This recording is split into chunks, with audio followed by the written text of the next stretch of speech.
What's going on, fam? Uh, Welcome to this week's episode of Boss Up Talks, episode 101.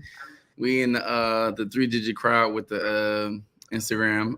Your screen is black, by the way, Natalie. All right, guys, so like and share this feed on Instagram, Facebook. I didn't know where you at. I was like, what's going on? Trying to go live on Uh, Instagram. I see you in your office. Okay, so we missed a week last week because it was definitely like a lot going on with the hurricane. So even though we had some issues with that part, can we get a little testimony, Natalie? What's going on this week? Let's get like some gratitude or some type of praise report. Listen, I am just so grateful for expanding the vision of my business. Yesterday, I met with my team lead of my research and development department. Come on now, we got Come our on, research. departments.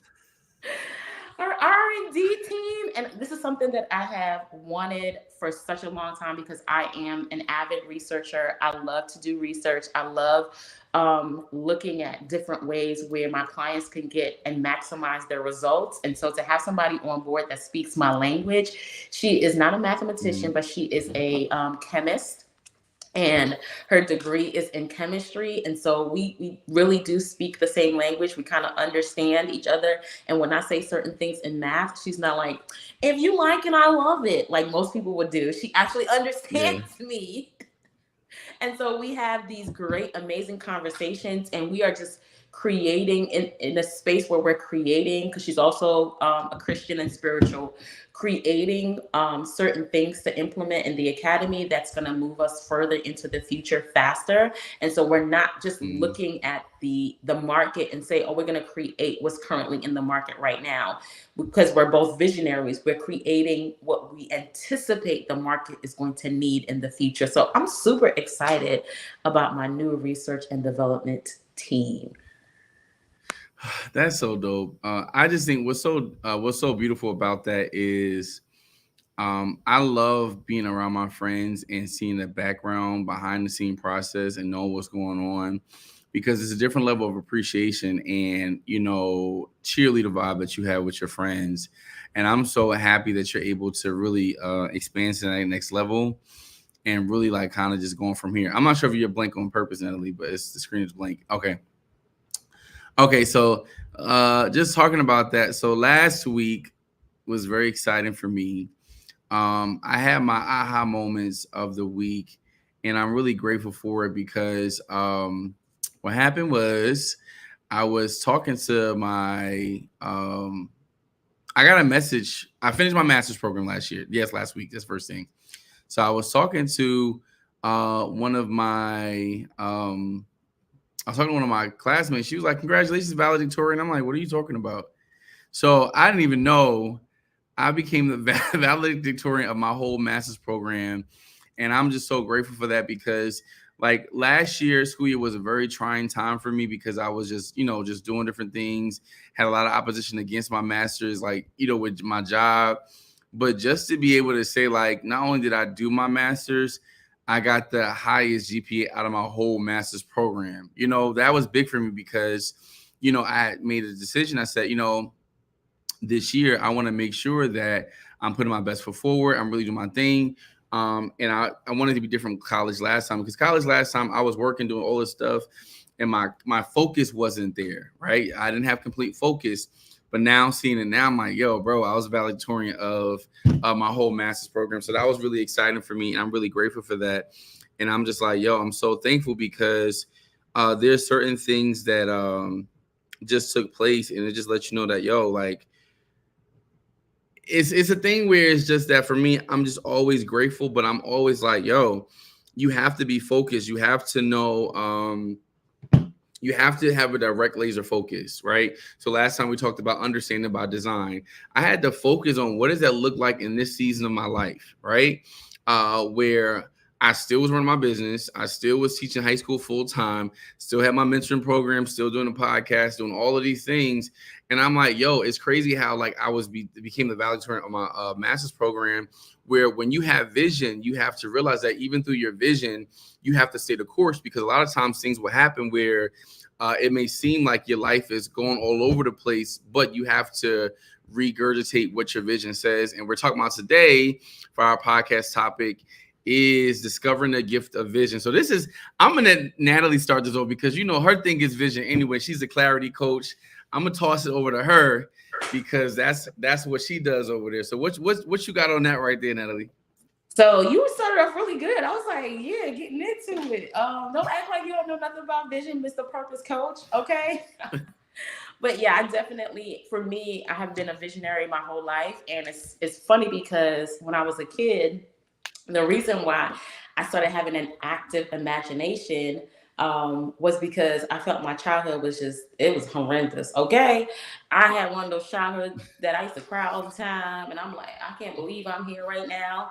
And so, in order for me to survive the days, I actually started having and creating this vivid imagination of my future in my mind. I remember when I was in elementary school, one of the things that, a lot of people talk about how they got talkative and, oh, this person talks too much. That was not me. I was not the talkative kid, but I was the one that was always daydreaming. She's always having her head in the clouds. She's always daydreaming. You're like, huh, what? They have to bring me back to reality. So I've always had an active imagination, which is necessary for you when you start to really dive into your vision. And that vision is literally a mental picture of the future that you have. So even for entrepreneurs, when they come into a session with me or when they come into like a breakthrough call or discovery call, the first thing I ask them is, what do you see? Like, what do you see for your future? And a lot of people don't spend the time sitting there because it's hard for certain people to visualize a place you've never been before, right? It's hard for sometimes people to see a future that does not necessarily exist, and it takes someone stepping outside of where they currently are, their present, to imagine a future that they would desire to see. And that really starts with tapping into who you are, what you want, what you desire, before you can actually go to a future where you're creating that particular pace. So vision is so necessary, especially when you're building big, because the vision is what aligns the people. It what entices people, what encourages people to work with you as you become an entrepreneur, as you grow in entrepreneurship, because you cannot make the millions that you desire to make. You can make money, but you can't make the millions you desire to make as a solopreneur. You're going to Oh yeah. need people to partner with you. And that glue that allows people to partner with you is a vision. It's the vision of a future that they don't currently see. It's a vision of a future that they would desire to see, right? And we're going to get more into that a little bit. Like, great visionaries, we know, like Steve Jobs and Jeff Bezos. People didn't just come on board because they had a great idea. They had a vision of something that was bigger than themselves. And they utilized that vision to get people to partner with them and bring this thing that does not currently exist to life. That's really good. First thing, vision is attractive. I think that's the biggest part about it is we're all attracted to things, whether it's how someone looks, whether it's like, how things look, how it sounds, because vision is attractive. And I go back to what you said about how you've always been a child with a wild imagination. And that's the same thing with me. I had to think about it. Like, I've always been different from other kids, other people. That's always been my thing, where somebody would see this and I would see this part of it, and like my mom always kept me in imaginative circles, right? My mom has always been creative. My mom, she's a seamstress, she's an artist, she does arts and craft for kids. So it was never a time where, like, even too, like, it's so funny because they didn't make like black Jesuses back in the day. So my mom, I would see her paint the Jesus when she was bringing in there. Christmas time, everything was painted brown. Santa Claus, no, it's white. She painted everything brown. But the thing about that, she showed me that you can see things one way, but once you put your hands on it, it changes. And Creflo preached, my pastor preached a message some years ago about imagination. I still listen to the sermons. It got to be like 15 years old. And the thing I loved about it, he talked about imagination in a different way. Because people make imagination to be like sorcery and wicked and stuff like that.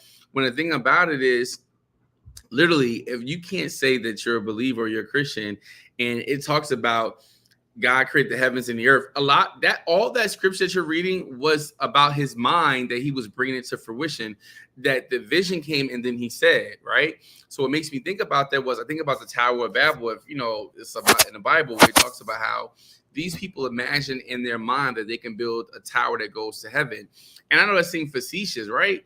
But we are things that are right now we're living things that were facetious to people before. If you ride a train, that was facetious. Facetious. If you're driving in a car, that was a chair. A chair was not a thing. Like right now, I'm sitting in a chair. Right now, this chair is a massager chair. It heats up. This was in somebody's mind. I want to make a chair that's an office chair that does these things. But you know, when it comes to vision, it's really important to really be open to imagination.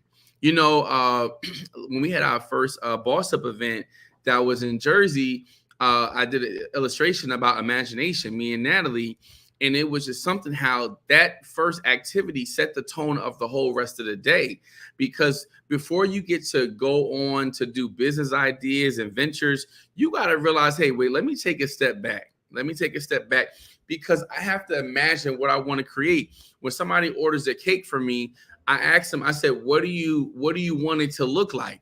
Right. So they'll Google different pictures because they're helping me with my imagination so I can know exactly what you want. You know, I love working with Tashonda with our event space because Tashonda is so creative, right?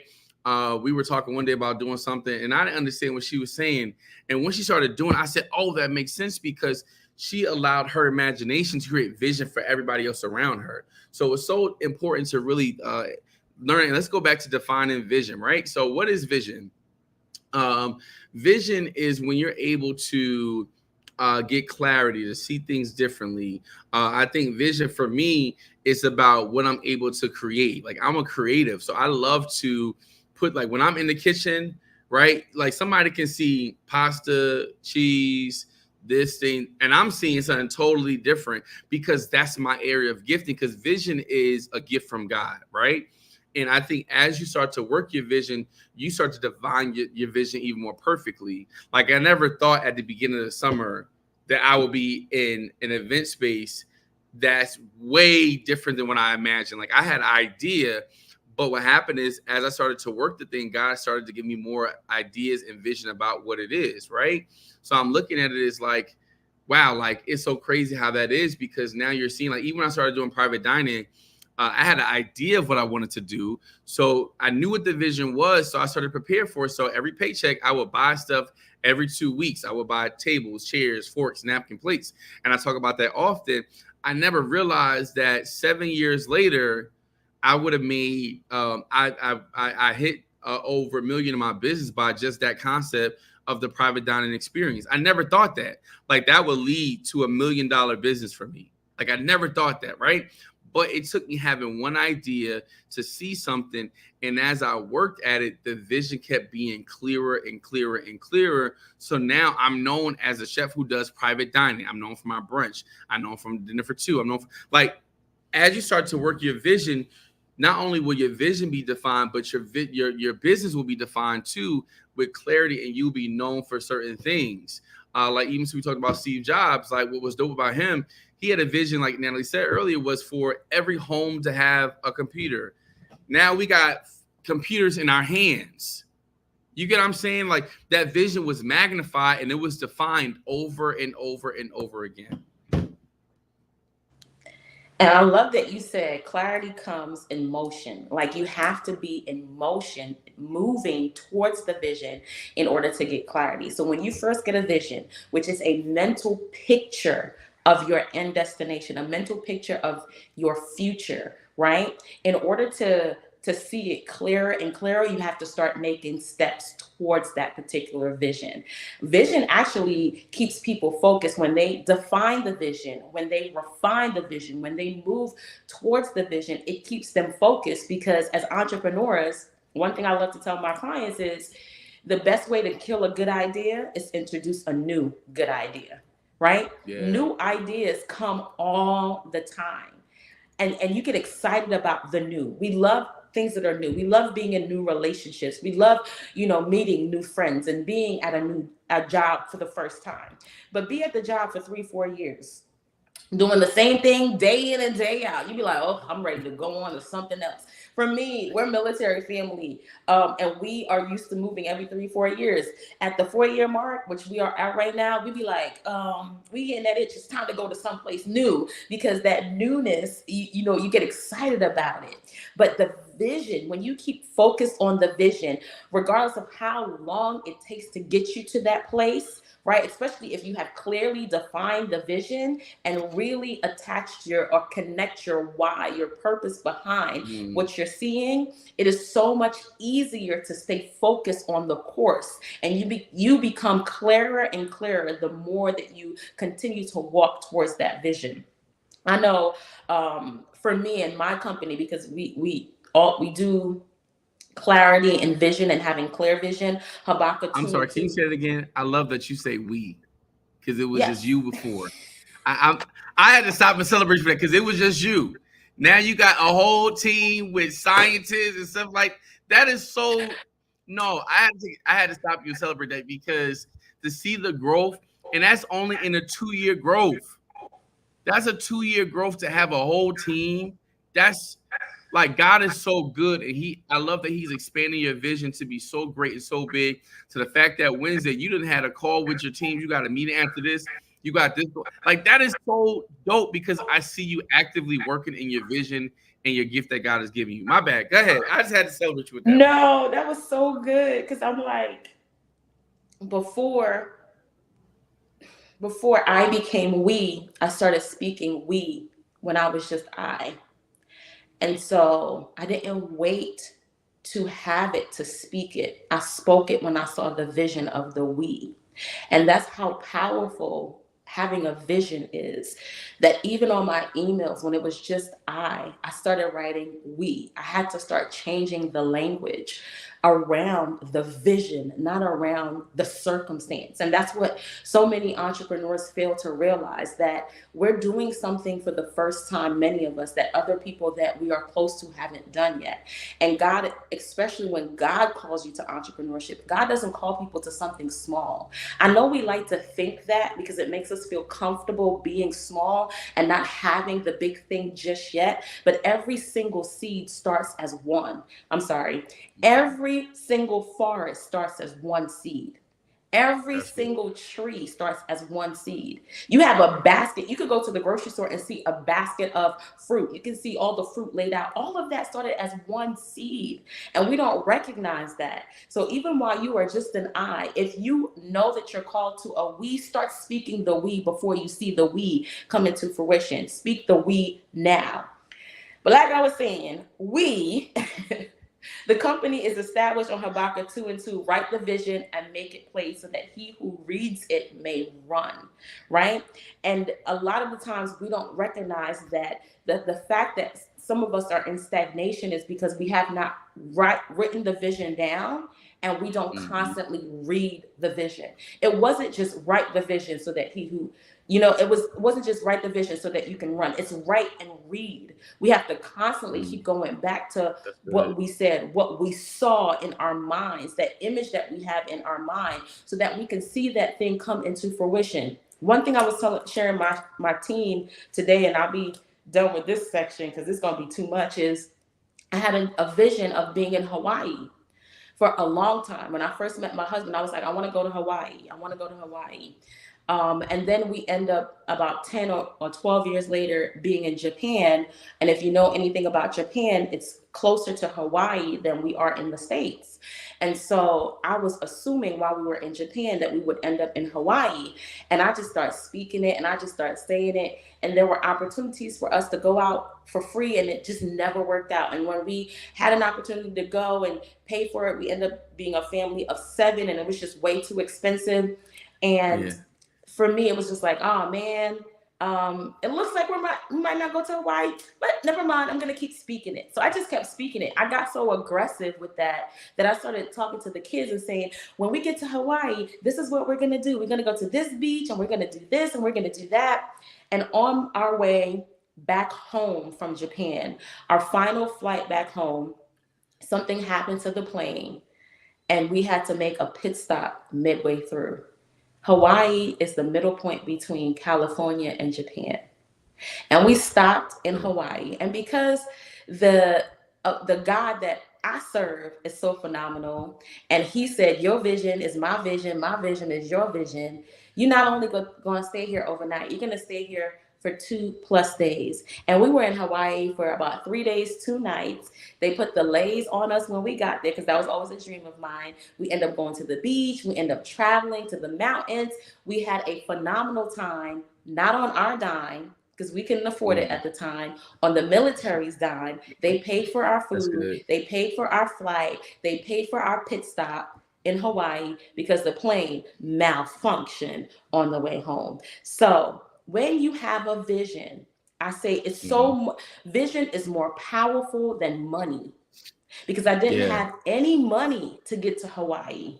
But I had a vision, I had a destination, a mental picture in my mind. So much so that I got the people around me to dream the same, imagine the same way that I did. Because I said, what are we going to do when we get to the beach? And then when we got there, I was like, remember what we had imagined? Go do you. Go bring this thing to life. That's how powerful your vision is. That when you have a vision, that you have a clear picture, and you begin to utilize your words. This is how vision comes to life. Words. Write it down, speak it, repeat it, so that this thing will come to pass, and you don't even have to worry about the how. God gonna figure that part out. You just got to make sure that mental picture is stuck with you. I love that you said that mental picture because that is what vision is creating a mental picture of what could be fueled by conviction that it should be, right? When I'm operating in faith, I'm believing God for something, I'm so clear on who I have in my ear because sometimes we will allow our vision, our dream that God has given us to be tainted by the people surrounding us. So whenever I'm believing for something, I strategically tell certain people. If I have a dream or vision, I'll tell Natalie because I know with Natalie, it's always going to be excitement. Okay, what we going to do about it? How we going to do it? What's going on? What's the timeline? Because the thing about it, you want people who not only believe with you, will celebrate you, but will help you stay focused to get there. And we'll check on you about that. I thought you said that's what you want to do. What's going on, right? And I realized that mental picture is so important. I remember growing up, Creflo, I love my pastor, Dr. Dollar. So he was always big on vision. So what he said, stop posting what you want everywhere. Put it on your refrigerator, put it everywhere. So I got so strategic that every time I was believing God for something, I would, and this was when like the internet was there, but we had magazines, right? So I started putting magazine. It was I was looking for clothes because I know my mom like it was just a little rough time, and I know my mom was not paying for this. So I'm like, yo, I know I want these things. I know how to believe for it because everything you need is not about what somebody else got. It's about what you put out because whatever you need is already inside of you, right? So what I did was I posted, I think it was a South Pole outfit. It was like this was South Pole was really big. So I copied all the stuff I wanted from South Pole. I put it on the refrigerator. I put it on my book bag. I put everything in there, and I started believing for it, like, oh, and I know it's something simple, but it's just like the same process that I eventually got it, and that was big for me because I knew if I can get that, what else can I believe for? So the next thing I did when I wanted to do private dining in 2016, I was at a Christmas party, and I know I wanted to do private dining because I already bought the storage unit for it. I was believing for it. I was buying stuff every week. I was doing all of this stuff because I was preparing for my vision. So the next thing I did was I found the spot I wanted to do it at, right? Well, that I thought I wanted to do it at. I put that picture on the back of my laptop screen. I put the picture on my steering wheel. I put it in my desk at work. Like I put it everywhere. And every time I would see that I had a faith confession on it, I believe I received that I will be operating my business out of this location. So then that was December. For 2 months, I was doing this. February, I had an opportunity. I was looking at places. I was actively looking at stuff because I know what my vision was and know I would see it when I saw it. So I went to the spot, and then it's what I wanted, but it was still some things off about it. So it was just like it was a low level, wasn't high. So, but then now I'm starting to redefine my vision because as you start moving in your purpose, you start to see that your vision gets more clarity. So now I said, I do like this, but you know what? I wanted to be on a higher floor. I like this, but I want this in there. So as I started to actively search out my vision, I started to develop it more. So when I came into the spot that I use now, well, before I use now, um, I got the spot, and then next, my credit wouldn't get the spot. My credit was messed up. I said, "Oh man!" So the guy said, "I really like you. I want to work out a deal with you," and he worked out a deal with me, and I ended up paying not what they wanted, and I paid like cheaper amount. And then by May, I was in the manifestation of what I'm doing. But not only was it a dope situation, it was way better than I imagined it. Like it was on a higher floor. So when people come for dinner parties, they see the view. And I'm like, I saw this in my vision. This is what I'm living in now. Because even too, when I was getting doubtful about it, one of my friends, Belinda, she said, "Hey, I had a dream about this space. It had all of these windows. Is this?" I'm like, that's the spot. And so that's why I'm like, okay.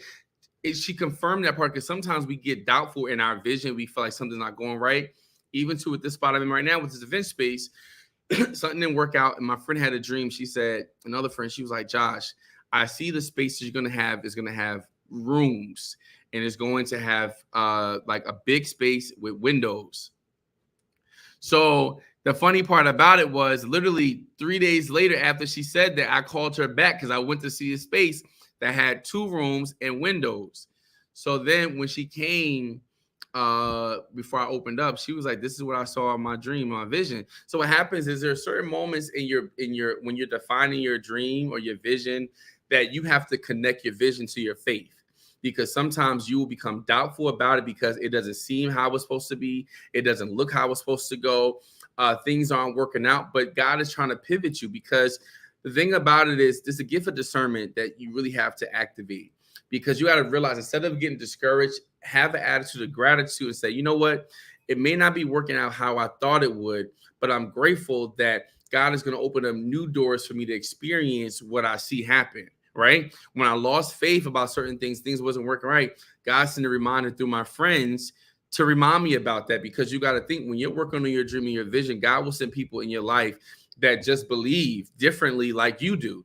They see things like you do. They will encourage you on days where you don't feel like doing. There's some days like I never realized this whole year, like last year, I decided to do the master's program. I never thought about going back for my master's. I'm like, I'm good. Like I've never needed in my industry of culinary. So I got the master's originally to build the program at my job. My job did not agree with it, and they basically just didn't want to do it, and they didn't pay me for it. So I'm not working anymore. So now I'm realizing the day I actually would have been teaching for this year, God allowed me to get the keys to this event space. So now not only am I solidified in that with my business, I'm able to use my master's for my coaching program. Not only am I able to use it for that, like I said at the beginning of the call, I was just like really working hard to the fact that I ended up being valedictorian of my master's program. And I was thinking about this whole doctorate program. I'm like, nah, I'm not going to go. I'm like, bruh, you did that so well. Get your big one on and get this doctorate degree. So I start my doctorate program next month. So like, and I'm going for my doctorate. And I was talking to the counselor about what I wanted to do about helping entrepreneurs really grow their business and how a lot of times in minority-based businesses, it's not that we can't achieve it. Sometimes we haven't seen it done. So we're the founding fathers and we sometimes need help, but we don't know who to reach out to. So that's the whole part of my whole program. So basically my doctor is going to be business administration with the influence in economical leadership and entrepreneurship development. And I'm like, so now the clarity that I'm getting from that is becoming that the vision keeps being defined and things start to make sense. And I think that's the part where I'm excited about, where I'm like, you have to start to reflect on what you're passionate about to help your dreams consistently stay with you.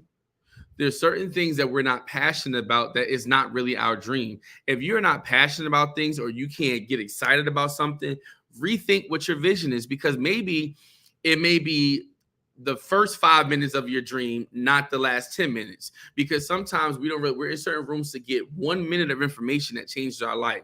So when you start to think about because sometimes we don't know what their vision is. The first thing to do is start, and this is what I do with my purpose coaching. I help people tap into the gifts, identify the purpose of every gift to generate profit. If you have not taken time to identify your gifts or what you're good at, because what you're good at is your gift, it's harder for you to realize that, oh, this is my gift. Okay, so let me identify the purpose of it. Okay, I see this is the purpose of this and that and that. So now I can start to generate profit because I can start entering hustle mode to realize that, okay, I'm passionate about this. Um, if the dream can consistently stay with me because now I'm building it. And now the next thing I do is I pray for clarity and say, God, reveal your purpose in my life and my business and start to journal those things, right? The first thing is find out what you're good at, identify it, like find the things that you're good at, what you're naturally good at.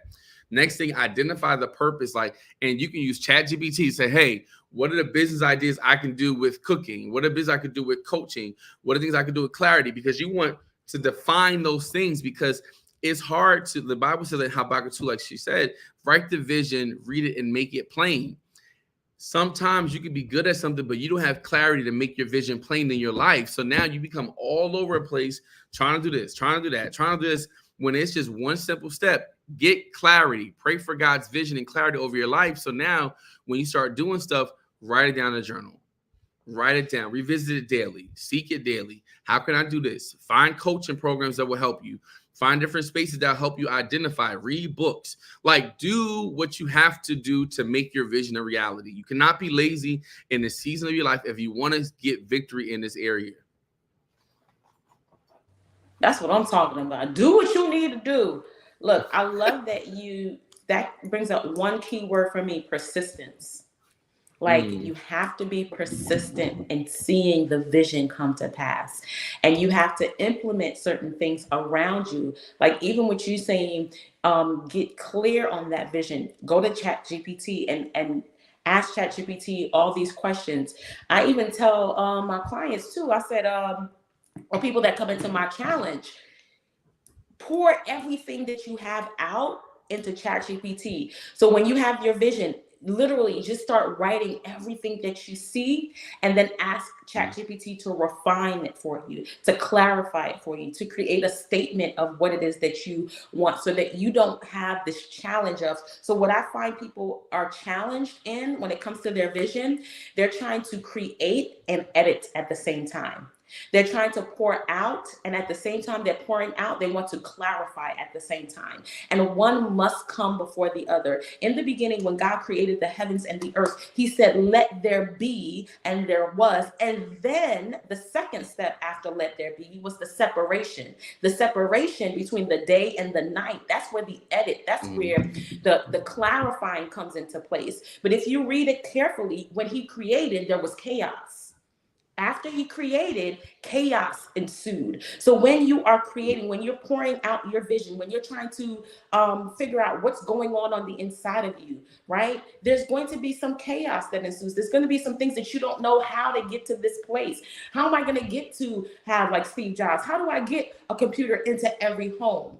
You have no idea when you're just trying to get every computer into every home, trying to see if that is possible, what that would look like. And you can't do the edit at the same time you're doing the creation process. So when you are, working on your vision, I would suggest first writing everything down. The Bible even says it: write the vision, then make it plain. You got to do one before the other. You can't do them at the same time. It can't be done simultaneously, because that's where people get stuck, because they're trying to write the vision and make it plain at the same time that they're writing it. Right. And so just write the vision. Take some time, take some days if you need to just pour everything out of what you see on paper, and then go back to clarify. This is why I don't work with people who don't have a vision. I'm just clarity. I don't give vision. Right? Everybody gets a vision from God, from wherever you get your vision from. But I only work with people who have a vision, and to clarify that vision, because you have to start with something. You have to come with the seed in order for it to be planted. You can't come looking for seeds over here. It's not going to happen. So I would suggest sitting with your vision, just writing it down, making that your first step, and then getting the assistance on clarifying. But don't try to do both steps at the same time, and continue to be persistent in making sure that vision come to pass. With Chef Jay, he was like, I saw what I saw. I don't care what route it's gonna take. And you know, you had a little detour that when you went to school and you were teaching, other people would have been like, you know what? I guess I'm just supposed to be a teacher. I guess this is where I'm gonna land the plane, and I'm gonna try to Yeah. work up the ladder to the. No, you already had an event space in your mind, and this was just a detour to get to where God was gonna have you get to in the first place. So be persistent, keep going. It's gonna happen. Oh yeah, and just two more things I know because Natalie has to. We have to wrap up soon. Um, Two things. Um, Understand your gifts and your calling. Right. Recognize that everyone has a unique calling that ties directly into the gifts and skills. Purpose is the reason why you're alive. Purpose fuels your passion and your persistence. Like I'm passionate and persistent because I know what God has called me to do in the earth, and I'm still finding out. Like every day is something different. Oh, let me try that. But make sure that you always remember to align your vision with God's will. Your vision is bigger than you. Your gift is bigger than you. Like you're meant to impact lives because, like, don't think. And I was talking to one of my friends. He was like, "Oh, I'm good at this, but I wouldn't do that for a living." I'm like, "Well, why not? You're naturally good at it. People know you for this." But I think we have not been taught to realize that your gift God gives you a gift to bless others, but you will also be able to profit off of it. Right. So when you start realizing that, hey, your vision is meant for the world, but how do you get into the world? Um, so yeah, just go back to making a list of your talents and your passions, and also get an opinion from other people that you really trust. Right. Because before I do certain things, like I'll talk to my friends, like, what you think about this? Now, even if they're not feeling it, I'm still gonna go on without it if I know that God, but I like to get an idea of what they think because opinions do matter. Pray and meditate on it. But also, too, here's the way to really craft a vision, right? First, you got to think about the Bible says in Psalms 33, verse 4, verse 5, take delight in the Lord, and he will give you desires of your heart. But first, commit your ways to the Lord and trust in him, and he will do this. When you start to commit your ways to, like, hey, you know what? No, I'm doing this podcast. I don't know why she calling. So look, when you know, like it's 12-1. You know this for the last 2 years, Daria. Okay. Uh, but when you start to take delight in the Lord, like I realize that every morning, like I start to say, and sometimes I mess up, don't say it. I say, God, thank you for this day. Thank you for the opportunity to live another day. But I thank you for allowing me to be led in my expected end today. So it'll be a great day. I thank God that who I'm supposed to be a blessed is around, who's supposed to bless me. If I like I say these things every day out of like routine because everything has to be routine, for me at least. But I had to realize once I commit my ways to him and take delight in him, he will give me desires of my heart. God knows my desires because my desires will always be his if I follow his plan. So the important part about that, I'm saying it to realize is as you start to create the vision for your life, you have to start creating a vision statement of what makes sense to you, right? A vision statement is so important to not only business, but to personal life because it's easier to stay focused when you have a vision statement. Like when you incorporate your faith and your values into your vision statement, it becomes a great decision. So here's some steps to follow. Write down what your business will look like or your life will look at in 5 to 10 years. Then look at it for a year, 30 days, 6 months. Like be strategic. After that, include how your vision will serve people and what problem will it solve. Everybody vision solves a purpose. Even if you a sanitation engineer, what purpose do you solve by being a sanitation? Everybody has a purpose, right? Like for me, for food, I know that the reason why a part of my business name, as you can see, is the Chef J Experience, as well as we have Experience the Venue. I know at my event or something, you will experience delicious food ambiance that will eventually change your life because you never experienced. Like last night, I had a dinner party and the guy was like, I've never experienced something like this before. Even my sister, who comes to all my events, she said, every time I come, you give it a different experience. So I realized my goal is to give people experience they can never forget. And also, too, once you find out what the problem is, refine it until it feels authentic and inspiring to you. Sometimes, like Natalie was the mom CEO, right? So then she came with other stuff, but now it's like she's been defined so much that clarity feels so authentic and inspiring to her that she can't help but give clarity in every conversation we talk about. For me, I know a part of my thing is purpose it feels so authentic for me to talk about purpose and helping people do it. It inspires me to be a better leader, to be a better coach. So whatever inspires you and feels good and authentic to you, that's the right path to go down. Don't let anybody tell you differently. If it feels right and authentic, right, and inspires you, that's the way to go. You got anything to add, Natalie? All right, guys. So if you're looking for coaching, purpose, or clarity, reach out. And I'm about to start back Boss Up Boot Camp up in January with our Vision Board Workshop brunch. And so yeah, so have a wonderful week on purpose. All right, we out, right? We good? Peace out. All right. All right, let me hop. It's okay.